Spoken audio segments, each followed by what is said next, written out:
Hello friends, स्वागत है आपका मेरे इस चैनल में संध्या tutorial.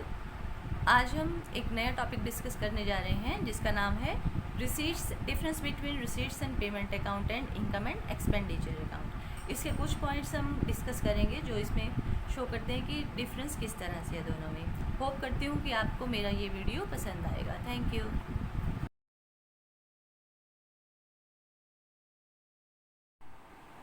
Hello friends, welcome to my channel Sandhya's tutorial. In this video we are discussing about difference between receipts and payment account and income and expenditure account. इस video में हम discuss करते हैं रिसीट्स और payment account और income and expenditure account में क्या difference है।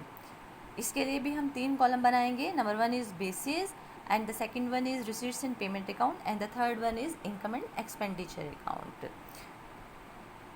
Number 1 point is on the basis of which we will discuss the difference. Number 1 point is nature. Nature के अकॉर्डिंग, नेचर के बेस पर हमारा पहला डिफरेंस क्या है। Receipts and payment account, summary of the cash book. कहते हैं ये क्या है, किस टाइप का अकाउंट बनता है। रिसीट्स एंड पेमेंट अकाउंट जो है वो कैश बुक की समरी है। जब कैश बुक बनाई जाती है तो उसमें से फिगर जो ली जाती हैं रिसीट्स एंड पेमेंट अकाउंट बनाने के लिए वो एक समरी फॉर्म में ली जाती हैं। कैश बुक जब बनाते हैं उसमें सारी transaction day to day base पर रिकॉर्ड होती हैं। तो कैश बुक में डेली बेस पर सारी ट्रांजैक्शन रिकॉर्ड होती हैं, लेकिन जब हम रिसीट्स एंड पेमेंट अकाउंट बनाते हैं तो इन सभी इन्फॉर्मेशन का एक समरी फॉर्म ले लिया जाता है। जैसे मान लीजिए सब्सक्रिप्शन अकाउंट है, उसको हम मंथ की ले लेंगे, कितनी है उसका टोटल अमाउंट लेंगे फिर हम रिसीट्स एंड पेमेंट अकाउंट में, तो ये एक समरी फॉर्म हो गई। इनकम एंड एक्सपेंडिचर अकाउंट, ये लाइक अ P&L अकाउंट। कहते हैं इनकम एंड एक्सपेंडिचर अकाउंट जो बनाया जाता है ये बिल्कुल प्रॉफिट एंड लॉस अकाउंट की तरह बनाया जाता है, सिर्फ इसमें नेम डिफरेंट होते हैं। Next point is sides. अब इसमें 2 साइड्स होती हैं। रिसीट्स एंड पेमेंट अकाउंट बनाते हुए 2 साइड्स होती हैं, क्योंकि ये अकाउंट है, हर अकाउंट की 2 साइड्स होती हैं। Number 1 is debit, left hand side की जो साइड होती है वो डेबिट, और credit side right hand side की होती है। तो रिसीट्स एंड पेमेंट अकाउंट में डेबिट और क्रेडिट 2 साइड्स होती हैं। इनकम एंड एक्सपेंडिचर अकाउंट में 2 साइड्स हैं, डेबिट और क्रेडिट, लेकिन यहाँ क्रेडिट साइड क्या शो करती है, इनकम, और डेबिट साइड शो करती है expenditure. Third point is type of account. कहते हैं किस तरह के अकाउंट है। जो रिसीट्स एंड पेमेंट अकाउंट है it is a real account. ये रियल अकाउंट है। आपको पता है 3 तरह के अकाउंट होते हैं, personal account, real account and nominal account. तो रियल अकाउंट का रूल क्या है, पर्सनल अकाउंट का रूल क्या होता है, debit what comes in and credit what goes out. Sorry, इसका रूल होता है पर्सनल अकाउंट का debit the receiver and credit the giver, और रियल अकाउंट का रूल क्या होता है, debit what comes in and credit what goes out. तो रियल अकाउंट में डेबिट व्हाट कम्स इन, जो भी पैसा आया उसको हम डेबिट कर देते हैं। क्रेडिट व्हाट गोज आउट, जो पैसा गया उसे हम क्रेडिट करते हैं। इनकम एंड एक्सपेंडिचर अकाउंट, ये क्या है, ये एक नॉमिनल अकाउंट है। नॉमिनल अकाउंट का रूल क्या होता है, डेबिट ऑल एक्सपेंसेस और losses and credit all income और गेंस। आपने देखा कि एक्सपेंडिचर, जब हम इनकम एंड एक्सपेंडिचर अकाउंट बनाते हैं तो उसकी क्रेडिट साइड में सभी इनकम होती है और डेबिट साइड पर सभी एक्सपेंडिचर अकाउंट होते हैं। तो ये हमारा है एक nominal account. Fourth point is opening balance. कहते जब भी आप इन दोनों को स्टार्ट करते हो तो उसमें क्या ओपनिंग बैलेंस होता है। रिसीट्स एंड पेमेंट अकाउंट बनाने के लिए जो ओपनिंग बैलेंस होता है वो कैश इन हैंड और कैश एट बैंक होता है। कैश इन हैंड और कैश एट बैंक से इसकी ओपनिंग की जाती है। इनकम एंड एक्सपेंडिचर अकाउंट बनाने के लिए कोई भी हमें ओपनिंग या ओपनिंग बैलेंस इसमें नहीं चाहिए होता। नेक्स्ट है क्लोजिंग बैलेंस। यही बात थी हमारी पहले पॉइंट में जो हमने पढ़ा, वो था ओपनिंग बैलेंस के बारे में।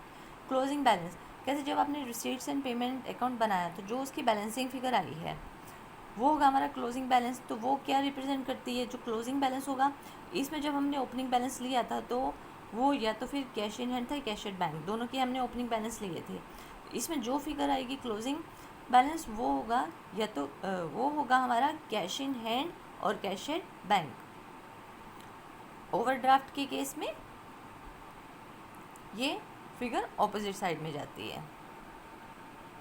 इनकम एंड एक्सपेंडिचर अकाउंट में जो क्लोजिंग बैलेंस है वो या तो सरप्लस होगा या फिर डेफिसिट। आपको पता है सरप्लस और डेफिसिट कब आते हैं वर्ड, अगर हमारी इनकम ज़्यादा है, if income is more than expenditure, then we will write the word surplus, and on the other hand if our expenditures are more than income, then we will write the word deficit. Next point is capital versus revenue items. कहते दो तरह के items होती हैं, capital और revenue items. तो receipts and payment accounts में हम दोनों तरह की आइटम लेते हैं। जब भी रिसीट्स एंड पेमेंट अकाउंट बनाया जाता है तो उसमें दोनों ही आइटम आती हैं, चाहे वो कैपिटल नेचर की है या फिर रिवेन्यू नेचर की है।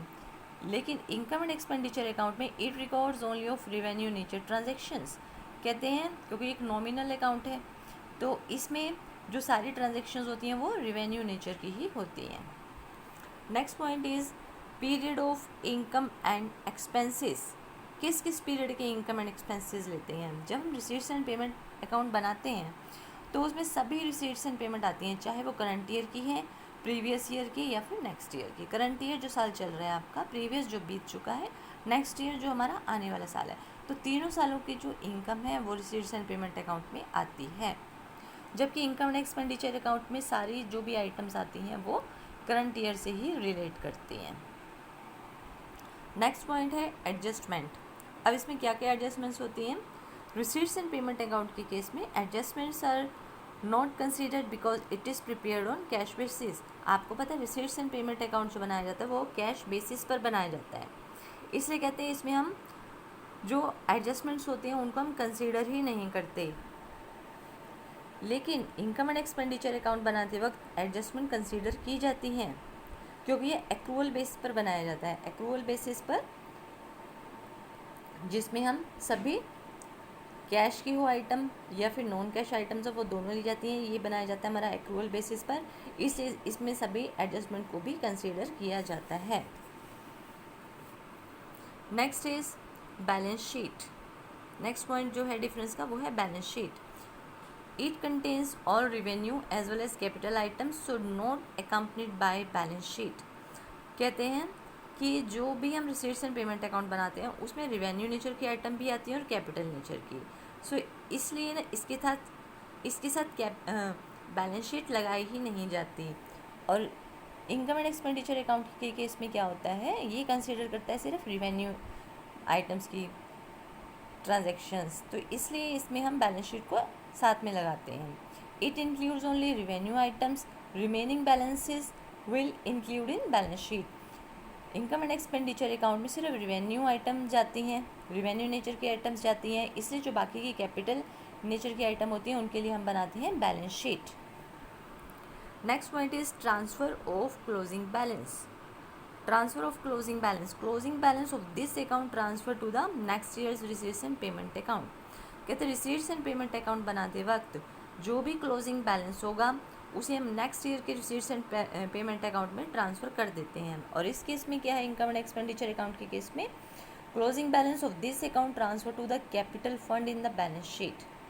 कहते हैं इसका जो क्लोजिंग बैलेंस आता है उसे हम कहाँ ट्रांसफ़र करते हैं, उसे हम करते हैं कैपिटल फंड अकाउंट में। जो बैलेंस शीट में हमने कैपिटल फंड नाम से एक फंड बनाया हुआ है अकाउंट, तो वो सारा बैलेंस जो होगा इसका क्लोजिंग बैलेंस हम उसमें इसको ट्रांसफ़र कर देंगे।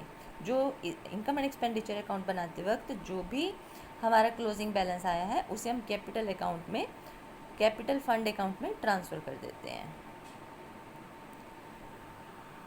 सो इस वीडियो में हमने ये 10 पॉइंट डिफरेंस के पढ़े हैं। होप करती हूँ कि आपको ये सभी 10 पॉइंट्स क्लियर होंगे और ये आपको मेन डिफरेंस पता लगा होगा कि difference between receipts and payment account और इनकम एंड एक्सपेंडिचर अकाउंट दोनों के बीच में जो डिफरेंस है इन पॉइंट्स के बेस पर आपको अच्छी तरह से क्लियर हो गया होगा। So if you understand all these 10 points then please like this video and don't forget to subscribe my channel also. So till then, bye bye, have a nice day.